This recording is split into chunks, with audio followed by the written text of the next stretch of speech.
నమస్కారం. శ్రీ విశ్వావసునామ సంవత్సరం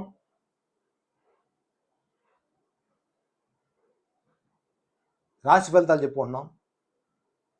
ఇప్పుడు చెప్పే రాశి కుంభరాశి. ఈ కుంభరాశి గురించి చెప్పే ముందు మనం గ్రహస్థితి ఎలా ఉందో తెలుసుకుందాం. ఈ సంవత్సరం గ్రహస్థితి బుధగ్రహం మే నెల 4వ తారీఖు వరకు మీనరాశిలో నీచిపడి ఉన్నాడు. కుజుడు 4వ తారీఖు జూన్ వరకు కర్కాటక రాశిలో నీచిపడి ఉన్నాడు. అంటే కుజ బుధ గ్రహాలు ఈ రెండు నీచిపడినాయి. ఇది తప్పు. 12 రాశుల వారికి ఇబ్బందులు పెడుతున్నాయి ఈ రెండు గ్రహాలు. ఒక్కొక్క రాశి బట్టి ఆ ఏ భావానికి దెబ్బతిందో ఆ భావాధిపతి గురించి తర్వాత చెప్పుకుందాం. ఏ భావాధిపతి దెబ్బతిన్నాడో.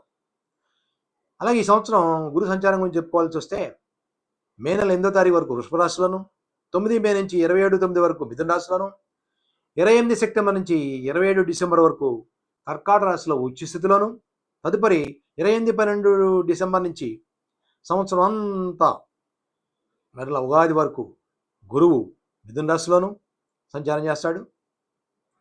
రాహుకేతులు 17 మే నుంచి మారుతున్నారు. 17 మే నుంచి రాహు కుంభరాశిలోను, కేతు సింహరాశిలోను సంవత్సరం అంతా ఉంటారు.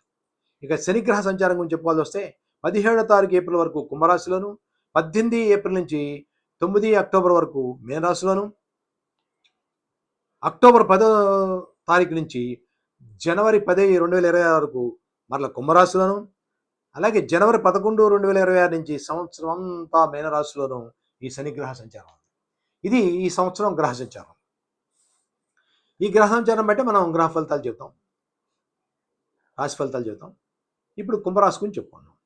ఈ కుంభరాశి గురించి చెప్పేటప్పుడు వీరికి ముందుగా చెప్పొచ్చేది ఆదాయం 8, వ్యయం 14, రాజపూజ్యం 7, అవమానం 5. ఇది వీరికి ఫలితాలు. రాజ్యపూజ్య, అవమానాలు, ఆదాయ వ్యయాలు ఇలా ఉన్నాయి. ఇక కుంభరాశి వారికి గ్రహస్థితి ఎలా ఉందంటే రాశి స్థానంలో శని ఉన్నాడు. తదుపరి 18వ తారీఖు నుంచి ద్వితీయ స్థానంలోకి శని వెళ్ళిపోతున్నాడు. అంటే ఏలినాటి శని చిట్ట చివరి అంగంలోకి వెళ్తున్నారు వీళ్ళు. ప్రస్తుతం రాజస్థానంలో ఉన్నాడు. ద్వితీయ స్థానంలో రవిచంద్ర శుక్ర బుధ రాహులు ఉన్నారు. చతుర్థ స్థానంలో గురువు ఉన్నాడు. సంవత్సరం నుంచి గురువు బాగున్నాడు. తర్వాత మిథునంలోకి మే నెల 9వ తారీఖు వెళ్తున్నాడు పంచమ స్థానంలోకి. సంవత్సరం నుంచి బాగున్నాడు. మరి వచ్చే సంవత్సరం కూడా గురువు బాగున్నాడు. కుజుడు షష్టమ స్థానంలో నీచిపడి ఉన్నాడు. అష్టమ స్థానంలో కేతు ఉన్నాడు. ఇది ఈ కుంభరాశి వారి గ్రహస్థితి. ఇది ఈ గ్రహ సంచారం. తర్వాత మిగతా గ్రహాలు మారుతూ ఉంటాయి. మారిన దాన్ని బట్టి ఇందాక చెప్పాను. దాన్ని బట్టే ఈ జాతక ఫలితాలు ఉంటాయి. ఈ కుంభరాశి వారి ఫలితాలు ఎలా ఉంటాయి చెప్పుకున్నాను. ఏలినాటి శనిలో శని 1లోంచి ద్వితీయ స్థానంలోకి వస్తాడు, చివరంగంలోకి వస్తాడు. ఈ శని అంతగా యోగించదు. ఏలినాటి శని బాధ అధికంగా ఉంటుంది ఈ 2.5 సంవత్సరాలు ఈ రాశి వారికి అనమాట చెప్పడం జరుగుతుంది. గురుబలం బాగుంది. ఈ గురుబలంతో వచ్చిన అవకాశాలు అందిపుచ్చుకోవాలి. 4వ స్థానంలో గురువు ఉన్నాడు. ఇది 4వ స్థానంలో 8వ తారీఖు మే వరకు ఉంటాడు. ఈలోపు ఈ 4వ స్థానం అంటే విద్యలో రాణిస్తారు.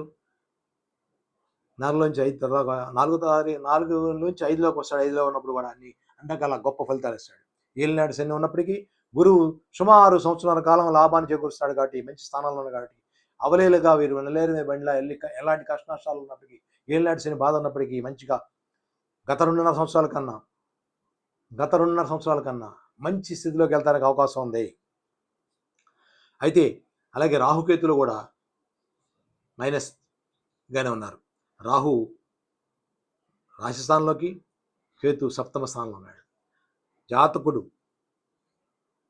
తన ఆరోగ్య స్థితి గురించి జాగ్రత్తగా చూసుకోవాలి. అలాగే భార్య ఆరోగ్య స్థితి గురించి కూడా చూసుకోవాలి. దంపతులు ఇరువురి మధ్య కళత్ర వర్గమైన భేదాలు, భిన్న మనసత్వాలు ఏర్పడడానికి అవకాశం ఉంది. ఆచి తూచి నిర్ణయాలు తీసుకుని ముందుకు వెళ్ళాలి. ఒదిగి జీవించాలి ఉండాలి అనే మాట ఈ కుంభరాశి వారికి చూడటం జరుగుతుంది. కేవలం కేవలం స్వయం కృషి వల్లే వీళ్ళు ముఖ్యంగా ముందుకెళ్తారన్నమాట చెప్తున్నారు. కలత్ర స్పర్ధలను సరి చేసుకోవాల్సిన అవసరం ఎంతైనా ఉందన్నమాట అండర్లైన్ చేసి చెప్తున్నాను. అదేవిధంగా జూన్ నెలాఖరు నుంచి వీరికి మంచి ఫలితాలు ఉంటాయన్నమాట చెప్తున్నాను. నూతన ఉద్యోగ ప్రయత్నాలు లభిస్తాయి. వృత్తి ఉద్యోగాల్లో బాగుంటుంది. విద్యల్లో విద్యార్థులు రాణిస్తారు. స్త్రీ పురుషులు ఇద్దరు ఈ రాశి వారికి జూలై నుంచి మంచిగా ఉంది. విద్యల్లో విద్యార్థులు మంచి చదువులది ముందుకెళ్తారు. సత్సంతానం ఉంటుంది. సంతానం లేని వారికి, ఎప్పటి నుంచో సంతానం లేదని బాధపడే వారికి సత్సంతాన సౌఖ్యాలు ఉంటాయి. సంతానం ద్వారా సౌఖ్యాలు ఉంటాయి. సంతానం లేని వారికి సంతానం కలుగుద్ది. అంటే సంతాన స్థానంలో గురువు వస్తాడు. అట్టి గురువు భాగ్యస్థానం చూసి వల్ల, శుభస్థానంలో ఉండే భాగ్యస్థానం చూసి వల్ల చేతి నిండా పుష్కలంగా అనుకున్న సమయానికి, అనుకున్న వ్యవహారం కోసం అనుకున్న సమయానికి చేతులకి ధనం రావడానికి అవకాశం ఉంది. అలాగే సంతానానికి వృత్తి ఉద్యోగాలు వచ్చి సంతానం తల్లిదండ్రులు చూసే అవకాశం ఉంది. ఈ కుంభరాశి వారి పిల్లలు ఎదిగి వృత్తి ఉద్యోగాలకు వస్తే కనుక, కుంభరాశి వారి యొక్క పిల్లలు మంచి వృత్తి ఉద్యోగాలు వచ్చి ముందుకెళ్తే కనుక ఆ కుంభరాశి వారిని, ఆ తల్లిదండ్రులని, ఆ సంతానం చూస్తారన్నమాట చెప్పబడుతుంది. ముఖ్యంగా టోటల్గా చెప్పాలంటే సంతానదార సౌఖ్యాలు, సౌఖ్యాలు, సంతోషం కలిగి ముందుకెళ్తారు. అట్టి గురువు లగ్నస్థానాన్ని, రాశిస్థానాన్ని చూసడం వల్ల మంచి నడవడితో కూడిన జీవన విధానం ఈ సంవత్సరం చేస్తారు. గతం కన్నా ఆలోచించి ప్రతిదీ సమతుల్యతతో కూడినటువంటి ఆలోచనలు చేసి భార్యాభర్తలు ఇరువురు ఆలోచించుకుని ఒక మాట మీద ముందుకెళ్తే కళత్రభావం బాగుంటుంది, కుటుంబం స్థానం బాగుంటుంది. ఎందుకంటే కుటుంబ స్థానాన్ని, లగ్న స్థానాన్ని గురువు చూస్తున్నాడు కాబట్టి చాలా వరకు దోషరహితం అవుతుంది అన్నమాట చెబుతుంది.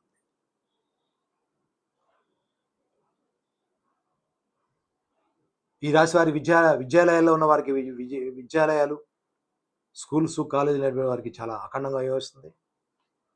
ఆరోగ్య స్థితి బాగుంటుంది. అలాగే జూన్ నెలాఖరు నుంచి సోదరిమణులతోనూ, బంధుమిత్రాదులతోనూ సఖ్యత కలిగి ఉంటారు. సంఘంలో మంచి పేరు ప్రఖ్యాతులు కలిగి ముందుకెళ్తారు.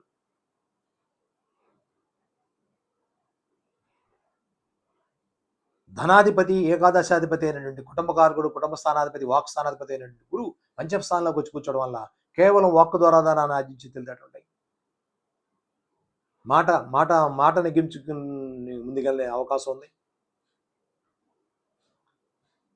అనే మాట చెప్పడం జరుగుతుంది.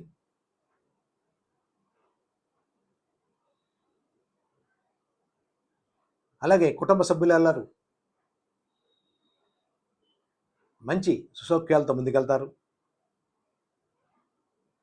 ఇక వ్యవసాయ రంగంలో ఉన్నటువంటి వాళ్ళకి వ్యవసాయం బాగా రాణిస్తుంది. డాక్టర్లు, ఇంజనీర్లు కూడా మంచిగానే ఉందని మాట చెప్పడం జరుగుతుంది. చలనచిత్ర పరిశ్రమ ఈ కుంభరాశి వారికి చాలా గొప్పగా యోగిస్తుంది. నాటక, సినీ కళారంగంలో ఉన్న వారికి, అన్ని రంగాల్లో ఉన్నటువంటి 64 కళలు ఎవరైతే ఉన్నారో అందరికీ బాగుంటుందని మాట చెప్పబడుతుంది.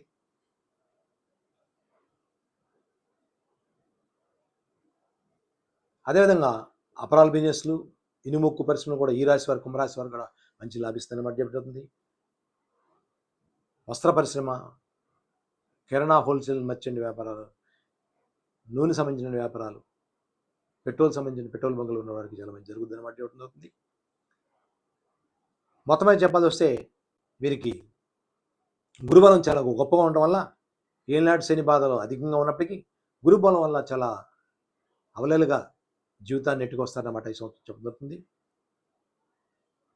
శని బలం లేకపోవడం వల్ల శనికి నిత్యం శివ పూజలు, శనికి తైలాభిషేకాలు చేయించుకోవడం, నీళ్ళం ధరించడం, అలాగే కనకపుష్పాలు ధరించడం మంచిగా వెళ్ళడం జరుగుతుంది. అదేవిధంగా చివరిగా ఒక మాట చెప్పేదంటే రాహుకేతుల పూజ కూడా చేసుకోవడం అని మాట చెప్పడం జరుగుతుంది. నిత్యం సుబ్రహ్మణ్య స్వామి పూజలు చేసుకుంటూ ముందుకెళ్తే చాలా మంచి ఫలితాలు ఉంటాయి మాట జరుగుతుంది. ఇక రాజకీయ రంగం గురించి చెప్పాల్సి వస్తే రాజకీయ రంగం వారికి కూడా మొదట్లో మిశ్రమ ఫలితాలు ఉన్నప్పటికీ తదుపరి మంచి ఫలితాలు ఉంటాయని చెప్పడం జరుగుతుంది. అన్నంగాలో ఉన్న వారికి జులై వరకు బాగోదు, కానీ అక్కడి నుంచి బాగుంటుంది అన్నమాట కుంభరాశి వారు చెప్తూ ముగిస్తున్నాను.